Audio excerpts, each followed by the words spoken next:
வணக்கம். Trading today zone Ravichandran. நம்மளுடைய Nifty ஆகட்டும் அல்லது எந்த விதமான இண்டெக்ஸாக இருக்கட்டும் அல்லது கமாடிட்டியாக இருக்கட்டும், எந்த மார்க்கெட்டாக இருந்தாலும் சரி, அது இன்றைக்கி என்ன என்ன வகையில் ட்ரேடிங் ஆகிருக்கு அப்படிங்கிறத ஓரளவு ஜட்ஜ் பண்ணிடலாம். ஸோ மார்க்கெட்டில் நம்ம எந்த எந்த ஒரு மாதத்துக்கு முன்னாடியோ அல்லது 6 மாதத்துக்கு முன்னாடியோ என்றைக்கு வேணாலும் எடுத்து பார்த்தாலும் சரி, அன்னைக்கு அதிகபட்சமாக எந்த ட்ரேடிங் டேயில் அமைஞ்சிருக்கு அப்படிங்கிறத ஓரளவுக்கு ஜட்ஜ் பண்ணலாம். அந்த வகையில் நம்மளோட மார்க்கெட்டை எத்தனை வகையாக பிரிக்கலாம் அப்படின்னா, ஓரளவுக்கு 6 வகையான ட்ரேடிங் டேஸ் அப்படின்னு சொல்லிட்டு பிரிக்கலாம். மேக்ஸிமம் இதுக்குள்ளே தான் இருக்க முடியும் மொழியாக, வேறு வித்தியாசமாக இருக்காது. அதிலே சின்ன சின்ன லைட் டிஃப்ரென்ஸ் இருக்கும். இப்போ உதாரணத்துக்கு ஃபஸ்ட்டு ட்ரெண்டிங் டே அப்படிங்கிறது. ட்ரெண்டிங் டே அப்படின்னா என்ன அர்த்தம்? நம்மளுக்கு தெரிஞ்சது தான். ஒரு பெரிய ஓட்டப்பந்தய வீரன் 100 மீட்டர்ஸ் ஓடுறாருன்னு வச்சுக்கோங்களேன். உசேன் போல்ட் ஓடுறாரு. என்ன அப்படின்னா, right from the beginning end to the finish, ஒரே ஓட்டம் தான். அதில் நடுவில் நிறுத்தவே மாட்டார். நம்மளுக்கு நல்லா தெரியும், ஆரம்பித்ததுலேருந்து கடைசி வரைக்கும் அந்த போய் வின்னிங் போஸ்ட்டை தொடர வரைக்கும் ஒரே மாதிரி ஓடுவார். அதுதான் அட்டகாசமான ட்ரெண்டிங் டே அப்படிங்கிறது. மார்க்கெட் இது மெயினாக இந்த மாதிரி ஒரு ரொம்ப நாள் லீவுக்கு அப்புறம், சனி ஞாயிறுக்கு அப்புறம் இந்த திங்கக்கிழமை அல்லது ஏதாவது ஒரு பெரிய ரிசல்ட் பூமாகி ஏறுறது, அந்த மாதிரி நாள், இந்த மாதிரி நாளை ஓரளவு நல்லா நம்ம கணிக்கலாம். இப்போ உதாரணத்துக்கு தொடர்ந்து மார்க்கெட் 4-5 நாள் லீவு கழிச்சு அடுத்த நாளைக்கு மார்க்கெட் ஆரம்பிக்குதுன்னு வச்சுக்கோங்களேன்.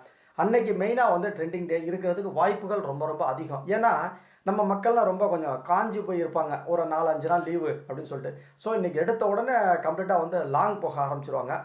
பெரிய பெரிய இது ஒரு நல்ல ஒரு ஓட்டப்பந்தயத்தோடு தான் நம்ம கம்பேர் பண்ணுறது. இந்த நாளில் நம்ம ஒரு தவறான முடிவு அன்னைக்கு போயிட்டு நம்ம எடுத்தோன்னே பிகினிங்கில் போய் ஒரு செல்லிங் சைடு போயிடக்கூடாது. ஸோ மார்க்கெட் அன்றைக்கி ட்ரெண்ட் எப்படி இருக்குது அப்படிங்கிறத ஓரளவு ஜட்ஜ் பண்ணி அட்டகாசமாக நம்ம இறங்கணும் அப்படின்னா, நம்ம அன்றைக்கி ஸ்டாக்கை கொஞ்சம் வாங்கி வச்சு நிச்சயமாக செல் பண்ணால் நிச்சயமாக நம்மளுக்கு நல்ல பெனிஃபிட் கிடைக்கும். அதனால் ட்ரெண்டிங் டே அப்படிங்கிறது ரொம்ப ரொம்ப முக்கியமான நாள். எல்லா நாளும் அப்படி அமையாது. அது எப்போ அமையும் அப்படின்னு சொல்லிட்டு காத்திருக்கணும். உதாரணத்துக்கு இன்றைக்கி 4/4/22 மண்டே. இன்றைக்கி பாருங்க, ஒரு அற்புதமான நியூஸ் ஒன்று வந்துருச்சு. ஹெச்டிஎஃப்சி பேங்க் ரெண்டுமே இணைய போகிறது அப்படின்னு சொல்லிட்டு சொன்னான். ஸோ ரெண்டுமே நிஃப்டியில் பிக் ஷாட்டு. இது ரெண்டும் தான் மெயினான பிக் ஷாட்டு. ரெண்டுக்குமே ஒரு நல்ல தகவல் அப்படிங்கிறப்ப அட்டகாசமாக எடுத்தோடனே கிட்டத்தட்ட 300 பாயிண்ட்டை தூக்கிட்டானுங்க. நிஃப்டி கிட்டத்தட்ட 18,000 தாண்டி போயிட்டுருக்கு. இந்த மாதிரி ஒரு நல்ல தகவல் வர்றப்ப இது ட்ரெண்டிங் டே அமைகிறதுக்கு ரொம்ப ரொம்ப வாய்ப்பு இருக்குது. அன்றைக்கி நம்ம தவறான ஒரு முடிவு எடுத்துடக்கூடாது. அடுத்ததாக ரெண்டாவது என்ன அப்படின்னா, அடுத்தது டபுள் டிஸ்ட்ரிபியூஷன் டே அப்படிங்கிறது. டபுள் டிஸ்ட்ரிபியூஷன் டே அப்படிங்கிறது என்ன அப்படின்னா, ஒரு ஒரு உதாரணத்துக்கு அது விளையாட்டோட ஒப்பிட்டு போடுறப்ப என்ன சொல்கிறது அப்படின்னா, ஒரு ஜாக்கிங் போயிட்டு இருக்கவர் எப்படி செய்வாரோ அதே மாதிரி தான். ஸோ ஜாக்கிங் போயிட்டு இருக்கவர் என்ன பண்ணுவார் அப்படின்னா, உடனே ஒரு ஸ்ப்ரிண்டர் மாதிரி எடுத்த உடனே முழுவதும் ஓடிட மாட்டார். ஸோ கிராஜுவலாக கொஞ்சம் தூரம் ஓடிட்டு அதுக்கப்புறம் டக்குன்னு ஒரு ஹை ஸ்பீடு எடுத்துகிட்டு அதுக்கப்புறம் ஃபினிஷிங்கில் ஓரளவுக்கு இப்படி கிராஜிங்லாம் ஓடிக்கிட்டே இருப்பார். இதுவும் ரொம்ப ரொம்ப நடக்கும். மார்க்கெட் நம்மளால் ஜட்ஜே பண்ண முடியாத அளவுக்கு அது. நான் சொல்கிறது ரெண்டுமே போத் அப் சைடுக்கும் அதே தான், டவுன் சைடுக்கும் அதே தான். இப்போ உதாரணத்துக்கு இதை ஒரு அடுத்ததாக டபுள் டிஸ்ட்ரிபியூஷன் டே சொல்கிறோம் அப்படின்னு வச்சுக்கோங்களேன். அதில் என்ன ஆகும் அப்படின்னா, ஃபஸ்ட்டு எடுத்தோன்னா மார்க்கெட் ஒரு 60-70 பாயிண்ட் ஓட ஆரம்பிப்பான். அதன் பிறகு விருட்டுன்னு கிட்டத்தட்ட 300 பாயிண்ட் 400 பாயிண்ட் மேலே ஏறிடுவான். ஏறிட்டு திருப்பி அதுக்கப்புறம் அப்படியே அதிலே கன்சால்டேஷன் ஆகிட்டே இருப்பான். இதுதான் அற்புதமாக டபுள் டிஸ்ட்ரிபியூஷன் டே அப்படிங்கிறது. அடுத்தது மூன்றாவதாக டிபிக்கல் டே அப்படிங்கிறது. இந்த டிபிக்கல் டே அப்படிங்கிறது என்ன அப்படின்னா, தமிழில் நம்ம சொல்லணும் அப்படின்னா ஒரு கொடிமரம் அப்படின்னு சொல்லிட்டு சொல்லலாம். ஒரு ஃப்ளாக் போஸ்ட் இருக்குது. அது என்ன இருக்கும், எடுத்தோடனே ஒரு உயரமான கொடிமரம் இருக்கும். அதுக்கப்புறம் கொடி காற்றுல பறந்துக்கிட்டே இருக்கும். டிஃபிகல்ட் டே. மேக்ஸிமம் இந்த நாளை நம்ம ரொம்ப தடவை நம்ம பார்த்துருக்கலாம். என்ன ஆகும் அப்படின்னா, மார்க்கெட் எடுத்த உடனே டவுன் சைடோ இல்லை அப் சைடோ, டக்குன்னு இப்போ டவுன் சைடு வச்சுக்கோங்க. டவுன் சைடில் டக்குன்னு 200 பாயிண்ட் இறங்கிடுவான். சரி 200 பாயிண்ட் இறங்கிட்டானே அப்படின்னு சொல்லிட்டு ஏதாச்சும் நீங்கள் செல்லிங் போனீங்க அப்படின்னா அதுக்கப்புறம் ஃபர்தராக இறங்கவே மாட்டான். அதுலேருந்து கிட்டத்தட்ட கடைசி முடிகிற வரைக்கும் கன்சால்டேஷன் தான். இதுதான் கொடிமரம்ங்கிறது. எதுக்கு உதாரணம் சொன்னால், ஒரு கொடி போஸ்ட் இப்படி இருக்குது. இப்போ அப் சைடு போகிறோம் அப்படின்னு வச்சுக்கோங்களேன். எடுத்த உடனே 200 பாயிண்ட் ஏறிடுவான். அதன் பிறகு ஒரு 10-20 பாயிண்ட் கூட இப்போ ஏற மாட்டான். அது அப்படியே கன்சால்டேஷன் ஆகிட்டே இருப்பான் கடைசி மத்தியானம் 3:30 மணி வரைக்கும். இதுதான் இந்த ஃப்ளாக் போஸ்ட் அப்படின்னு சொல்லிட்டு உதாரணமாக சொல்கிறது. இது ஒரு டிபிக்கல் டே அப்படிங்கிறது.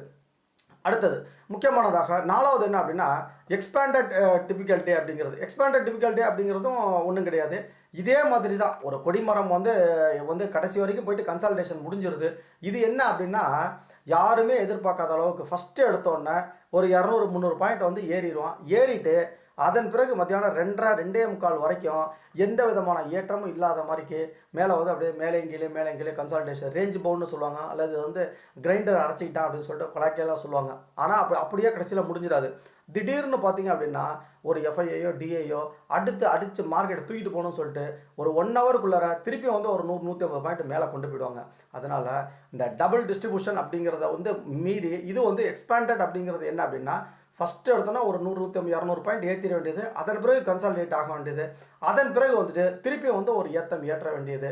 இது வந்து அப் சைட்லேயும் வரும், இது வந்து டவுன் சைட்லேயும் வரும். இதையும் வந்து நம்ம ஜட்ஜ் பண்ணுறது ரொம்ப கஷ்டம். ஏன்னா அது கடைசியில் வந்து அந்த மத்தியானம் 1:30 மணிக்கு வந்து எஃப்ஐஐ என்ன பண்ணுறாங்க அப்படிங்கிறது நம்மளுக்கு தெரியாது. அடுத்தது முக்கியமானது 5வது வந்து ரேஞ்ச் பவுண்டு டே அப்படிங்கிறது. ரேஞ்ச் பவுண்டு டே அப்படிங்கிறது ஒரு அற்புதமான நாள் தான். அது அட்டகாசமாக வந்து அன்னைக்குள்ளார மட்டும் ஸ்விங் ட்ரேடிங் பண்ணுறதுக்கு கூட நல்ல அற்புதமான வாய்ப்பு. பட் அது ரேஞ்ச் பவுண்டு தான் இன்றைக்கி நடக்க போகுது அப்படின்னு நம்மளுக்கு எப்படி தெரியும்? அது வந்து விகரஸாக வந்து மார்க்கெட் வாட்ச் பண்ணிகிட்டே இருந்தால் தான் இந்த ரேஞ்ச் பவுண்டு டே அப்படிங்கிறது தெரியும். மார்க்கெட்டு வந்து ஆரம்பித்து ஃபஸ்ட்டு எடுத்தோன்னே பிகினிங் ஒரு 50-60 பாயிண்ட் கீழே போகலாம், அல்லது 50-60 பாயிண்ட் மேலே போயிடலாம். மேலே ஒரு 70 பாயிண்ட் மேலே போயிட்டு அதுதான் டேஸ் ஹை அப்படின்னு வச்சுக்கோங்களேன். அந்த இடத்துலேருந்து மெதுவாக கீழே இறங்கி வருவான். கீழே இறங்கி வந்து ஒரு 60 பாயிண்ட் கீழே வருவான். அதன் பிறகு பார்த்திங்க அப்படின்னா அன்னைக்கு நாள் முழுவதும் இந்த 2 பாயிண்ட்டையும் டச் பண்ணிக்கிட்டே இருப்பான். மேலே அப்பரையும் தொட்டுகிட்டு இருப்பான், கீழே வந்து டவுன் பாயிண்ட்டையும் தொட்டுக்கிட்டே இருப்பான். ஸோ ரேஞ்ச் பவுண்ட் அப்படிங்கிறதா மேலே கீழே. இது வந்து இந்த வாய்ப்பை வந்து நல்லா பயன்படுத்திட்டு கீழே வர்றப்போ பை பண்ணிவிட்டு மேலே வர்றப்போ வந்து செல் பண்ணிவிட்டு நிச்சயமாக செய்யலாம். ஜிக்ஸாக்காக ரொம்ப அட்டகாசமாக இருக்கும். சில ஸ்டாக்கில் வந்துட்டு இந்த மாதிரி நம்ம முயற்சி பண்ணலாம், அட்டகாசமாக தான் இருக்கும். அடுத்தது லாஸ்ட் வந்துட்டு இந்த சைட்வேஸ் டே அப்படிங்கிறது தான். சைட்வேஸ் டேஸை பற்றி நம்மளுக்கு தெரிஞ்சது தான். மார்க்கெட் வந்து 3/4 நாள் இந்த சைட்வேஸ் தான். அப்படின்னா என்ன அர்த்தம்? ரொம்ப நேரோ ரேஞ்சு தான். பெரிய ஒரு 80-100 பாயிண்ட் கூட போயிருக்க மாட்டான். காலையிலேருந்து சாயந்தரம் வரைக்கும் ஒரு 20 பாயிண்ட் 25 பாயிண்ட்டுக்குள்ளே தான். ஸோ எஃப்ஐஐ டிஐ வந்து மேக்ஸிமம் பார்ட்டிசிபேஷன் அன்றைக்கி இருக்கவே இருக்காது. ஏதோ வந்து ஒரு பெரிய ஒரு ஆர்பிஐ பாலிசி வரப்போகுது, அல்லது ஒரு ரிசல்ட் டே அதுக்கு முன்னாடி நாள் ரிசல்ட் இப்போ நாளைக்கு 2 நாள் நாளைக்கு வரப்போகுது, இல்லை மண்டே அன்றைக்கி ரிசல்ட் வரப்போகுது அப்படின்னா அன்றைக்கி வெள்ளிக்கிழமை அன்றைக்கி பார்த்திங்க அப்படின்னா மார்க்கெட் வந்து கம்ப்ளீட்டாக வந்துட்டு அந்த சைட்வேஸில் அது பெரிய மூமெண்ட்டமும் இருக்காது. இப்போ வந்து இந்த இதை இன்றைக்கி கிறிஸ்மஸ் முன்னாடிலாம் சொல்லுவாங்க, அதுக்கு ஒரு 2 3 நாள் முன்னாடி எஃப்ஐஎல்லாம் அவங்க வந்து அவங்களுடைய அமெரிக்காவுக்கு போய் என்ஜாய் பண்ண போயிடுவாங்க அப்படி இப்படின்னு சொல்லிட்டு சொல்லுவாங்க. அந்த மாதிரி நாளில் வந்து கம்ப்ளீட்டாக வந்து ரேஞ்ச் பவுண்ட் வித் நேரோ ரேஞ்ச் அப்படின்னு சொல்லிட்டு சொல்கிறது தான். ஸோ நம்ம மார்க்கெட்டில் வந்துட்டு 6 வகையான அட்டகாசமான இந்த ட்ரேடிங் செட்டப் இருக்குது. இதை வந்து நம்ம முழுவதும் கணிக்க முடியாட்டியோட சரி, இந்தந்த நாள் வந்து இப்படி தான் இருக்கும் அப்படிங்கிறத ஓரளவு நம்ம கணித்து அதுக்கு தகுந்த மாதிரி நம்மளுடைய மெத்தடை வந்து டியூன் பண்ணிக்கிட்டோம் அப்படின்னா ரொம்ப அட்டகாசமாக இருக்கும். ஸோ இப்போ நம்ம சொன்னதிலே வந்துட்டு 6 வந்து வகையான ட்ரேடிங் செட்டப் சொல்லியிருக்கோம். ஒன்று வந்து ட்ரெண்டிங் டே அப்படிங்கிறது, தமிழில் சொல்லணும் அப்படின்னா ஏற்றமான நாள். அது நிச்சயமாக ஒரு அப்சைடோ இல்லை டவுன் சைடோ அது கிடைக்கும், அது நல்லா கவனமாக பயன்படுத்திக்கலாம். 2வது வந்து டபுள் டிஸ்ட்ரிபியூஷன் டே அப்படிங்கிறது. அது என்ன டபுள் டிஸ்ட்ரிபியூஷன் அப்படின்னா என்ன அர்த்தம்? ஏற்றமோ இறக்கமோ ஃபஸ்ட்டு 1 மணி நேரத்தில் நடந்துட்டு ஃபஸ்ட்டு 1 மணி நேரத்தில் கன்சாலிடேஷன் ஆகிட்டு அதன் பிறகு ஒரு ஏற்றமோ இறக்கமோ நடந்து கடைசி 1 மணி நேரத்தில் திருப்பியும் கன்சாலிடேஷன் ஆகிட்டே இருக்கும். அடுத்தது 3வது டிபிக்கல் டே அப்படிங்கிறது நம்மளுக்கு தெரிஞ்சது தான். கொடிமரம் அப்படிங்கிறது ஒரு போல் மாதிரி ஒரு மேலே இறங்கிட்டு டக்குன்னு இறங்கிட்டு அதுக்கு பிறகு ஒன்றுமே ஆக்ஷனே இருக்காது, அது கொடிமரம். எக்ஸ்டாண்டட் டிபிக்கல் டே அப்படிங்கிறது தான் 4வது. அது அட்டகாசமாக ஒரு ஏற்றம் கன்சாலிடேஷன் ஏற்றம், இறக்கமாக இருந்துச்சுன்னா ஒரு இறக்கம் கன்சாலிடேஷன் மீண்டும் 130 வாக்கில் மீண்டும் இறக்கம் அப்படிங்கிறது. அடுத்தது 5வதாக ரேஞ்ச் பவுண்டு டே அப்படிங்கிறது வந்து ஆட்டோமேட்டிக்காக மேலே கீழே ஒரு 100 பாயிண்ட் மேலேயும் டச் பண்ணோம் கீழே வருவான், மேலேயும் டச் பண்ணோம் கீழே டச் பண்ணுவோம், இப்படி 3-4 ட்ரிப் அடிப்பான். அடுத்தது சைட்வேஸ் டே அப்படிங்கிறது சுத்தமாக மொமெண்டம் இல்லாது தான். என்ன ஃப்ரெண்ட்ஸ், இதை வந்து நிச்சயமாக நம்ம வந்து மார்க்கெட்டில் இருக்கக்கூடிய நம்ம ஃப்ரெண்ட்ஸ் எல்லோரும் நிச்சயமாக உணர்ந்துருப்பாங்க. மேக்ஸிமம் நீங்கள் எந்த நாளை வேணால் எடுத்து பாருங்கள், இந்த 6 வகைக்குள்ளே தான் அடங்கும். பட் அதில் கொஞ்சம் டிவியேஷன் இருக்கும். ரைட், மற்றும் ஒரு அற்புதமான ஒரு வீடியோவில் சந்திப்போம். இது வரைக்கும் நம்மளோட சேனலை சப்ஸ்கிரைப் பண்ணலை அப்படின்னா ட்ரேடிங் டுடே ஜோன் இன்றைக்கி நாள் அட்டகாசமாக இருக்குது, சப்ஸ்கிரைப் பண்ணுங்கள். உங்களுடைய கமெண்ட் என்ன, இதை தவிர வேறு ஏதாவது நாள் இருக்குது அப்படின்னாலும் மறக்காமல் கமெண்டில் சொல்லுங்கள். அட்டகாசமாக உங்களுடைய லைக்கையும் தட்டி விடுங்க. வாழ்க வளமுடன்.